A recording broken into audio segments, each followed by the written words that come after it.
Every day when I'm in the British Parliament, I walk through Westminster Hall, which is where I first came to as a little boy to walk past the coffin of Winston Churchill. Undoubtedly, Churchill was the greatest of our prime ministers, but there were plenty of failures in his life too, and I think that's always important to look at. How do you overcome the failures in your life? Are they a preparation for what comes next? And most certainly in his case, as he was isolated throughout the 1930s, very few people stood with him. He was even booed in the House of Commons at one point, where he was warning about the dangers of Nazism.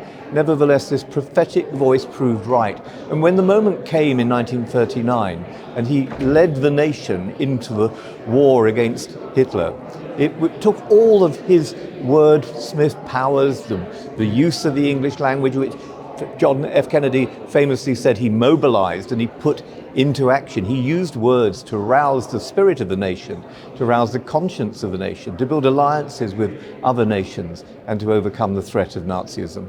The conference in Hungary has been organized by the Otto von Habsburg Foundation. I was privileged as a young MP to visit Brussels and to meet Otto von Habsburg. By then he was a member of the European Parliament, and to talk with him about the future of Europe. And he passionately believed in what he called personalism, that is the importance, the dignity of the human person. He believed passionately in upholding the family life of the European countries. He believed also that faith, therefore persecution for reasons of religion or faith, was a wicked thing.